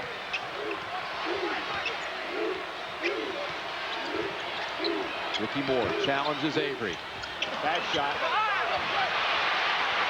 But you notice how Duke has not been able to force tempo. Connecticut doing a good job getting back down. And that's what Duke has been so great this year. In transition, getting the three-point shots off. Avery over the top to Brand. Bosco, clean block, they say. Oh, my goodness. How about the foul after the shot? No call. Mike Krzyzewski's got to be going crazy here. And you can't blame him. How is this not a foul? Ball inside. On the ball, but watch what happens afterwards. He takes Brand to the floor. Duke inbounds underneath. A basket for the lead. Battier eyeing it. Good over the back on Elton Brand. Great job by Sanders. Third on Elton. Battier had the wide open look.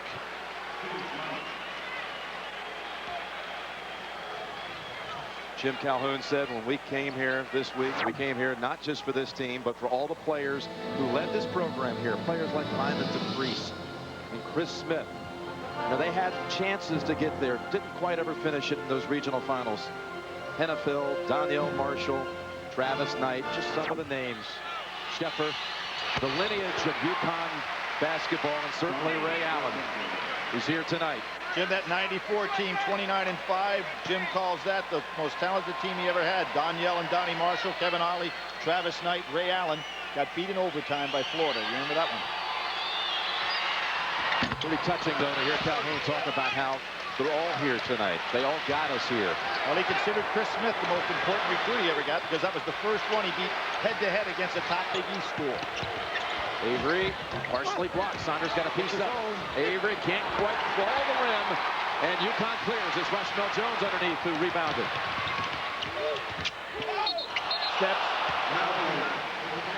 Mooring had the right idea. Pretty good defense by Duke. Connecticut is in a stretch at this end of the floor offensively where things aren't going right. They've missed their last 6 shots. Here they turn it over. But Duke has not been able to convert on the other end as well, Jim.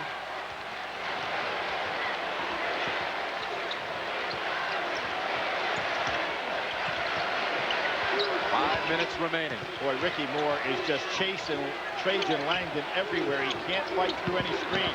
Carrawell wants it. Carrawell ties it. Came up so big offensively in the second half against Michigan State. The 13th tie and a timeout. Chris Carrawell has tied it. He said yesterday, when I think of playing for the national championship, I think of one thing, one shining moment. And that was one right there. Game deadlocked at 66. Tuesday on CBS, the network premiere of Species. Imagine meeting the most beautiful woman you've ever seen, only to discover she's not of this earth. That's Species, Tuesday on CBS. Talked about that period for Trajan Langdon when he first came to Duke. And for Mike Krzyzewski, it was such a crossroads in his career. So focused was Mike, so driven. His life, he admits, was a runaway train. He had to sit out his last 19 games and then come back to restructure his life and rebuild his program. And Langdon's been there for all of it. Yeah, that particular year had to sit down as of January the 5th. Stay completely away from that basketball team that was 9-3 at the time. Finished 13-18.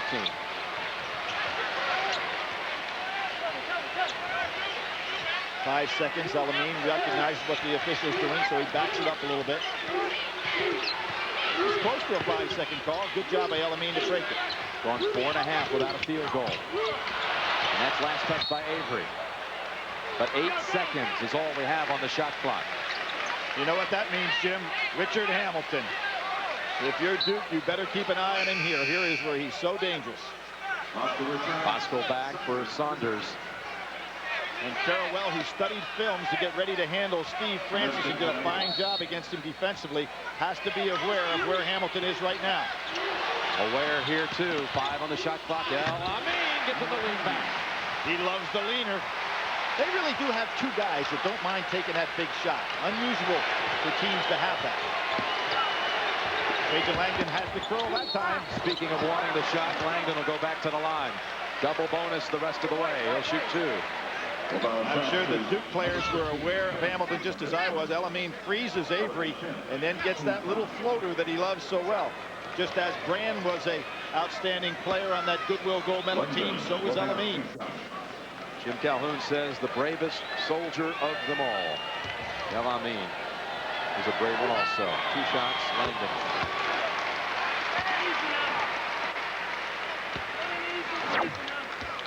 Three-time first-team All-ACC and the regional MVP of the Meadowlands. Gets them both. 22 for Langdon. In the Meadowlands, Jimmy was 15 for 21 from the floor. That'll get you an MVP award. And I had talked to him about his trouble in shooting here in 3 games. Said, I think I shot pretty well last year against Kentucky. They made 3 out of 7. He said, I'm not worried about it. And he's not playing with any worries at all. There was Hamilton just running all over, trying to rub Carrawell off the screens. He got hit right in the lower gut there and goes down. And again, a double bonus at this end. That's the 4th on Carrawell, Billy. Now, you would think McGetty would be coming in, or James coming in for Carrawell, because there's still plenty of time here at 3:50. I think Duke wants Carrawell to be in this ball game at the end. You would expect to see a substitution here.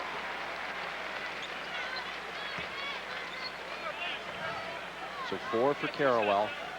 UConn for the game, only 6 out of 14 from the free throw line. This position, the 3-man, always so successful in the Jim Calhoun system, whether it was back at his days at Northeastern with Reggie Lewis And there have been others, Daniel Marshall, Ray Allen, and this man, Rick Hamilton. The next great one, Billy, is on the bench in street clothes, and his name, folks, Aju Deng. And he will, Billy, based on what you've seen, you said he'll be a star. He really looks like an outstanding prospect to me. He'll be eligible next year. Hamilton's free throw has given Connecticut the lead by 2. 24 for Hamilton. Only 3:50 remaining. It's been a beautiful game to watch. Billy, you thought Saturday was ugly, and this one's just the opposite. It really is, Jim, and everything that you would expect. 2 number 1s play against each other. ACC against Big East. Connecticut knew that they belonged on this floor with Duke University, unlike those that said it was just a walkthrough for Duke. Connecticut, Jim Calhoun knew it wasn't. Mike Krzyzewski knew that it wasn't. We're going to see right now 2 outstanding teams, great programs, kids with a lot of moxie. Which ones can bring it home?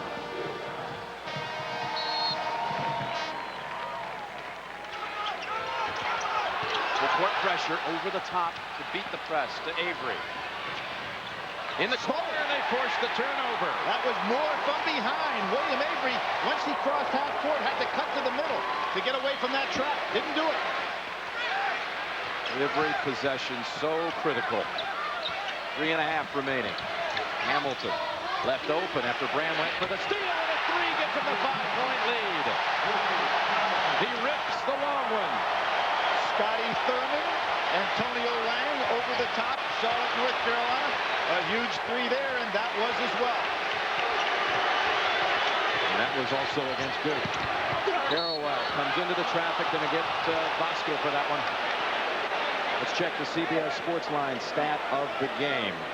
Field goal percentage. And Connecticut over 50%. Holding Duke down to 42%. And Jim, as you pointed out at the top of the show, Duke has held teams to 36%, the lowest since 1960. But Connecticut doing a fine job offensively. For a complete wrap-up of the tournament, go to cbs.sportsline.com. Carrawell to shoot 2. Good arch on the ball there by Carrawell. His first Final Four memory, Duke Louisville final back in 1986. Coach K's first final, Louisville won. Freshman Purvis Ellison, the MVP, or MOP, if you will. 1 of 2. Nobody stepped in for Duke for that long rebound. And this senior leader right here seems to be all over the floor.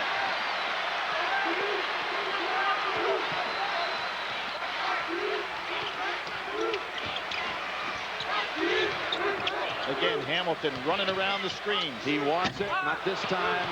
Carrawell pulls it away, waits for his teammates to catch up. And then takes it too far. Just hold on, big call. It's going to the Devils. Same thing that William Avery did. Took the ball down in the corner when he didn't have the numbers. Big break for Duke here. Ripped on out of there.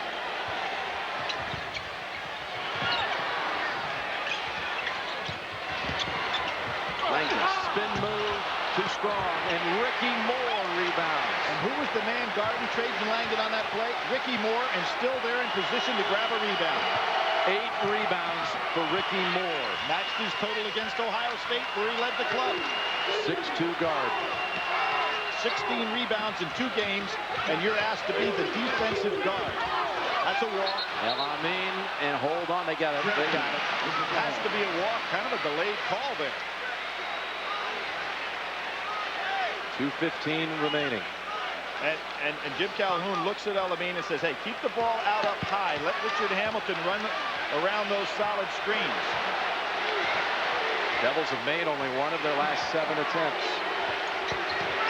Bosco pushing down in there on Elton Brand. They can't get the ball down in the low post. There you go. Timeout call. Timeout call. Mike Krzyzewski only wants a 20. He's got to get the ball down in low to Brand. That's been the key to the game defensively, I think, Jim, is the fact that Connecticut's strategy in the low post has prevented Elton Brand, the National Player of the Year, from having the huge game. Talking to Mike practice the other day, did you ever have doubts that you would get back to this stage? And he said, oh yeah, back in that crossroads period of his life. But he says, I love coaching more now than I ever did before. That year, he set out, it was just too hard to watch the games. When he didn't finish the last 19 games of the season, he would just listen to him on the radio. Well, now there you see the company that Mike Krzyzewski is moving into, and he is now second all-time in NCAA tournament wins past the great John Wooden. And you can be sure that Connecticut's going to play out to stop any three-point opportunities. So the key is get the ball down to Elton Brand, and he's being pushed, held, grabbed, everything they can do to him. Carrawell, three-pointer.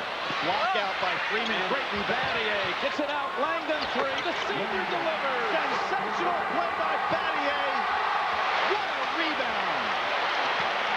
A one-point game with for the first remaining. Jim, Duke slaps the floor. Remember those days by Bobby Hurley slapping the floor and saying we've got something left. 20-second timeout. Calhoun and Connecticut. Battier able to get the rebound and kick it back out to the Alaskan assassin. Well, people said that he did not play well down the stretch in previous years, but that young man's doing it tonight. There's a full timeout on the floor now. We'll be back to St. Pete. What a night. They each have 2 timeouts, but for UConn, one's a 20, one a full. Trajan Langdon is Coach K says the best shooter I've ever had. And did he hit one of the biggest shots of his splendid career just a moment ago? Here it is. The all-time career three-point shooter at Duke. Young man was injured, in the Virginia game in the ACC tournament, the foot problem, missed the number of games, missed the remaining 2 games in the ACC tournament, and then the opening game in the NCAA tournament. So it's great to see him back. Senior on senior right here. Moore and Langdon. They're waiting for Hamilton to go off the screen. And here he comes. Farrell beats him. These are the possessions you would play back in your mind and back on tape the rest of your life. 1:10 to go. 8 on the shot clock. El Amin with Brand defending. Splits the defender. And gets to the three-point game. How much guts is that to take the ball against Brand inside? With just 4 seconds on the shot clock. And El Amin, or was it called on Moore? Called on Moore. It'll be, again, 2-shot situation the rest of the way. And if you're Jim Calhoun, again, you don't want foul here. Stops the clock. Another floater on the inside. He just has so much confidence, Jim. And just think, 2 games ago, he goes 0 for 12 against Gonzaga. Here he comes tonight, forgets all about it, and comes up big. 2 shots for Avery, sophomore. Delivers the first. What a combo he's been with Elton Brand. They made recruiting trips together to Virginia and Kentucky. They decided on those trips they were going to go to the same school, and they chose Duke. And now they're down 1 with 54 seconds to go. In any case, Duke will get another possession, at least 1.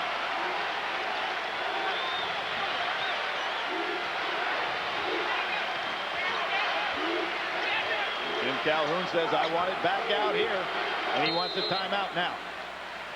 With 34 seconds remaining, they'll operate with 16 seconds on the shot clock when they take the floor again. Now, Jim, here is why it's so important to have more than one option. If you just have a Hamilton as a scorer, that's easier to defend. But El Amin has shown that he can strike as well. So they have 2 options to go to as primary options. And I think we'll see one of those 2 deliver this shot or a pass inside if Duke tries to double team on the drive-in. Can UConn finish it? Again, all week long, all tournament long. Everyone believed it was Duke and only Duke. But these kids always believed. Trajan Langdon in the final seconds of his career. The bridge. And Duke has stood in his way every time he has tried to advance. The bridge, as Coach K called him. 12 on the shot clock. El Amin again, spinning, firing short. Carrawell has it. Duke with a basket can take the lead and win the game. They don't have to take a shot. Will Mike Krzyzewski go for a 20-second, or is he just going to play? We're running this one down. Wow, Trajan Langdon with the ball, and he's going up against a great defender. What's he doing here? 9 seconds to go. The whole season on the line, and Langdon traveling on Langdon. with 5 seconds remaining. The foot movement of Ricky Moore. I'm really surprised that they tried to challenge the #1 defender in the NCAA tournament so far. It was the footwork of Ricky Moore who stayed right in front of Trajan Langdon. A timeout, Duke. 75-74, UConn. It has been electric all night long here at Tropicana Field. 5.4 seconds to go, and the Krzyzewski family trembles. Nikki and daughter Debbie. But it's not over here. UConn ball with 5 seconds to go. Strategy here is if you're Duke University, you've got to foul. We look on the floor right now. You've got Ricky Moore, an 82% shooter. You've got Hamilton, an 83% shooter. Khaled is a 78% shooter. Inbound to El Amin, and Avery will send him to the line. It only lost 0.2 of a second. And El Amin goes to the line, a 79% free throw shooter. He's come up big in this game. But he's 0 for 2 tonight. Missed 2 tonight.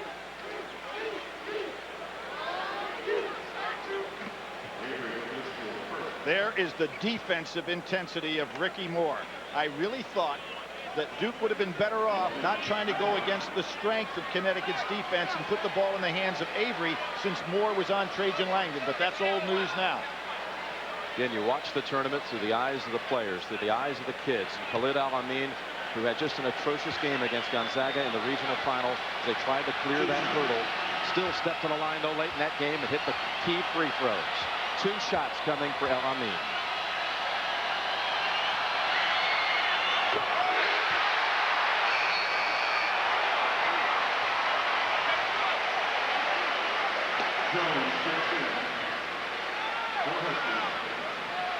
Jim, if he makes this shot, do you foul if you're Connecticut and not let Duke try one of those patented threes to tie this thing?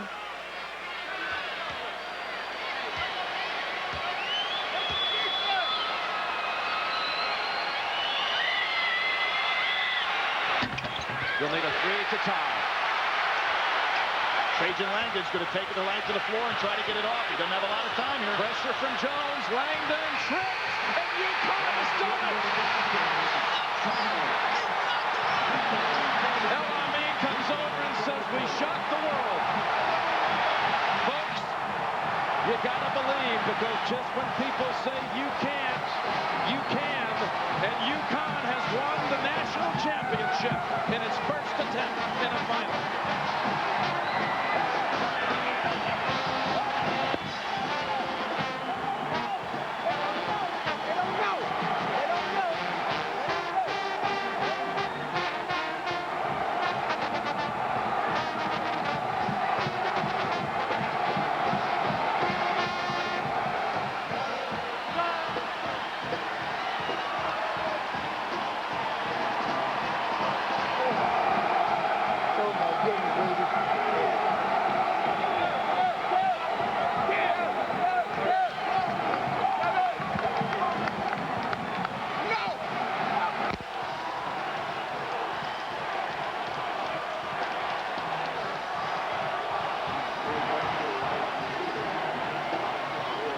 Jim Calhoun has completed the unthinkable for many, the improbable. His friends will tell you that no one ever gave Jim Calhoun anything. His father passed away at the age of 15. His high school coach, Fred Herget, was the most profound influence in his life outside his family, his high school coach. And he said he wanted to be like him one day, wanted to make a difference like he did to me. And he toiled through the high school ranks at first, from Old Lyme High School to Westport High School up in Massachusetts, to Dedham High School, on to Northeastern, to Connecticut in 1986. Nothing was ever given to him. He started with nothing, and he had to grind every step of the way. And his Huskies embodied his spirit tonight, and they have won the 1999 national championship. What a championship game for the ages. The final score here in St. Petersburg tonight, UConn 77, Duke 74. Let's return you down on the floor and rejoin Jim Nance and Billy Packer. Jim. Hey, what's the headline say here, guys? What's it say there, Ricky? UConn #1. UConn is #1, no doubt about it. Hey, let so me we see came out and proved Let me ourselves. see those magic feet, man. This guy can guard somebody. Hey, Jim, everybody said coming here, this was going to be Duke's tournament. Everybody said you can't, but you did. How did you do it? With these guys, and with guys like, and without question, with the guys who come before them. Because Ray Allen, Daniel Marshall, Chris Smith, Scotty Burrell, they set this up. And then these guys pulled the slate tonight and pulled it across the finish line. It's unbelievable to see a guy like Ray Allen. You talked about the lineage of having all the players through the years. They all were a part of this, you said, to get you here tonight. Every one of our kids who played for us, from Cliff Robinson on down to Scotty to Ray to every kid, they have an awful lot to do with this. And then these guys pulled that slate across that finish line. It was very special tonight. Hey, Ricky, the road for you began back on Hazel Street in Augusta, Georgia. And what does this one mean to you tonight in your last game at Connecticut? It means a lot. You know, we really worked hard as a team, and I came out to prove myself tonight. I was playing against one of my former teammates, and I just wanted to show everybody I got an offensive game as well as a defensive game. And one thing, I knew Ray Allen must have been in the building, because it was like my freshman year in the Big East tournament when I shocked the world, and I shocked it again. Hey, Jim, I want to ask you, I want to give a lot of credit to you and your staff as well. That defensive plan you had for Elton Brand was magnificent. Yeah, we really tried to do big doubles, but we made a little different kind of rotation than Michigan State had, and we always doubled with the same person. So when you try to double with different people, you fall out of rotation. But our kids knew almost like a zone principle once we doubled down where we're going to be. Took you 20 times to get to a Final Four, and then you went all the way. Nice going. Thank you. Well, Coach, when you won the NIT back in 1988, they didn't say congratulations back in Connecticut. They said thank you. What do you think they're going to be saying when you go home this time? Well, we're going to say to them, thank you for being the best fans in America. You know, we're bringing us back to Connecticut with a great group of kids, and we couldn't be happier. It's a shining moment unlike any other. And what a march to remember for the man who became a grandfather back on March the 5th for the first time. Jim Calhoun and the Connecticut Huskies are the national champions, and let's go back to Greg Gumbel. All right, Jim, thank you very much. You know, it's one of those things. You think back to the pregame show. Bonnie Bernstein talked to Coach Calhoun and to Khalid El-Amin. The last thing Khalid El-Amin said, we're going to go out there tonight and shock the world. They have done just that. A short while ago, Armin Katayan had a chance to catch up with Duke Blue Devils head coach Mike Krzyzewski.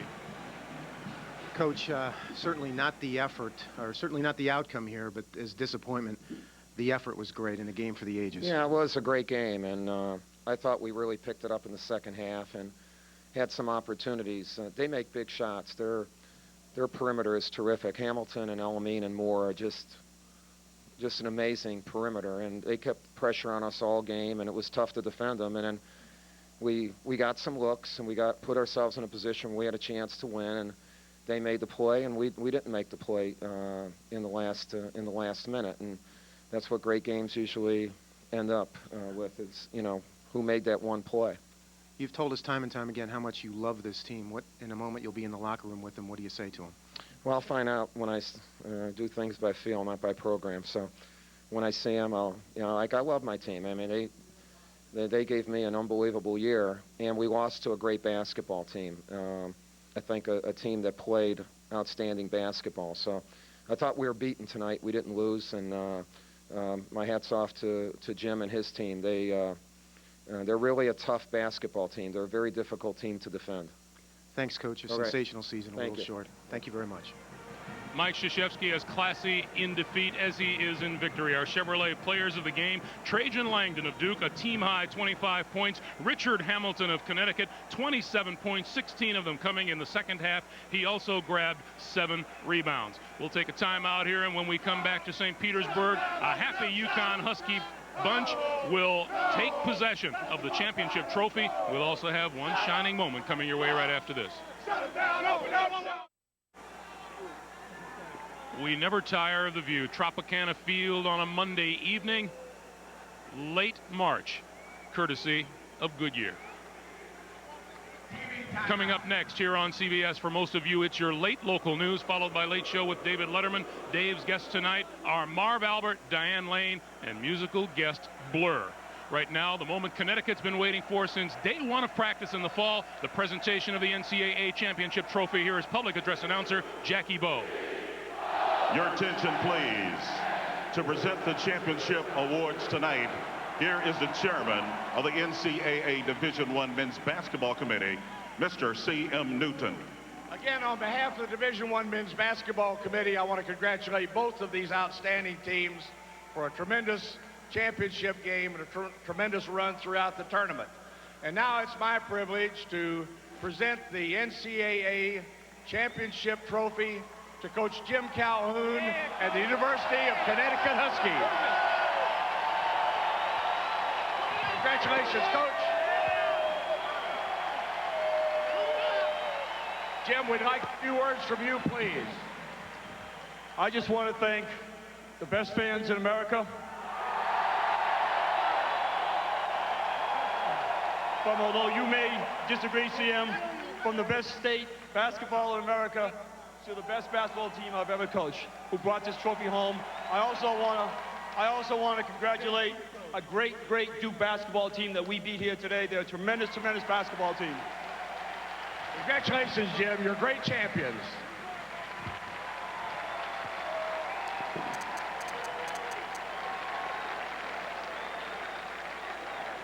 Congratulations in order. You bet they are. The Huskies of UConn are national champions. We'll come back to St. Petersburg with more right after this.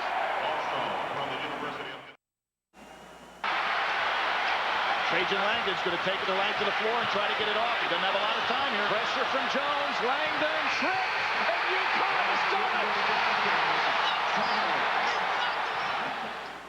Final moments of a terrific ball game. UConn wins it by 3, 77-74. You said before the game the Huskies had to put the pedal to the metal, and for the most part they did that tonight. They really did. They did an outstanding job. As I look at this game, their bench was a little better, 17-8 scoring from UConn's bench, and then they were able to better do their key, which was contain Brand, than Duke was able to do their key, which was to contain Richard Hamilton. And Coach, I thought that UConn got more dangerous the more they realized that they could play with Duke out here tonight. No question about it, but I'd like to just take this opportunity to commend everyone in the game for a high level of play, excellence and effort. It was just fantastic to watch.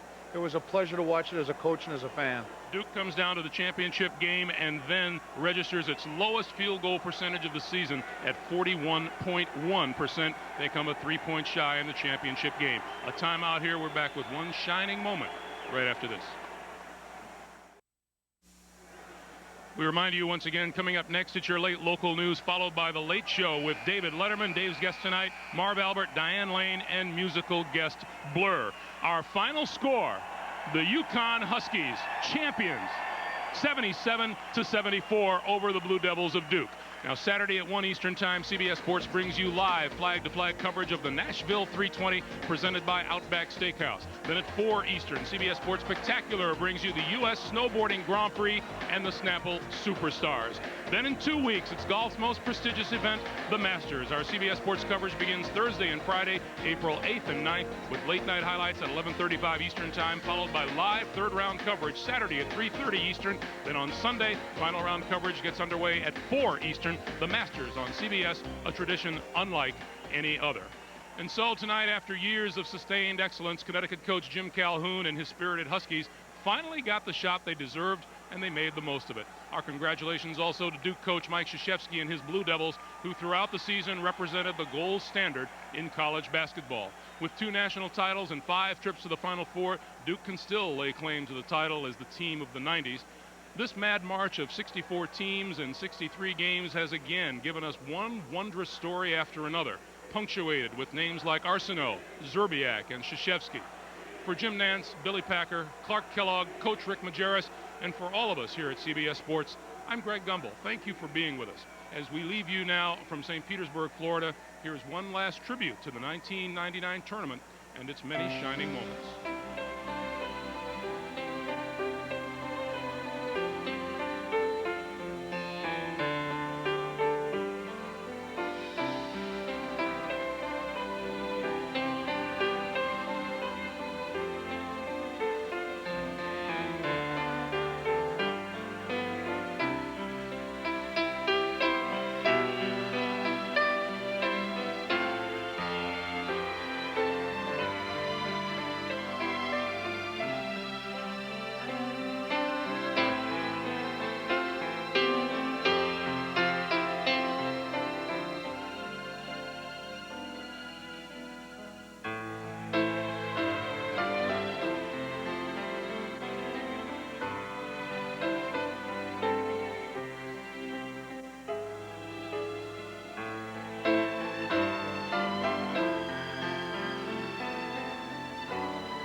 but now it shows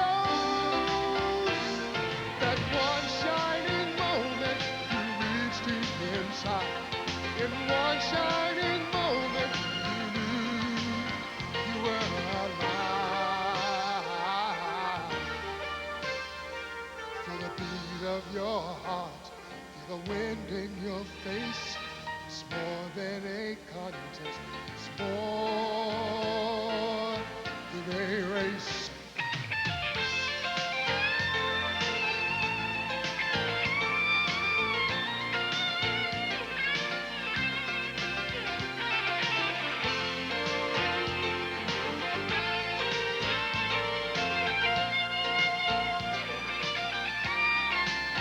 And when it's done, win or lose, you always did your best, 'cause inside you knew that one shining moment you reached for the sky. One shining moment you knew. One shining moment you willing to try. One shining moment you knew.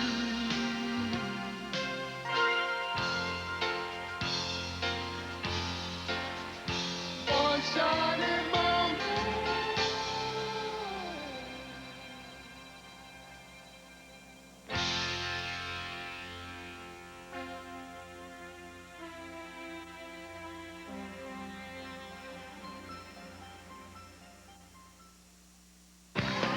Tonight, The Late Show scores big with Dave, Marv Albert, Diane Lane, and musical guest Blur. A whole lot of laughs following your local news next.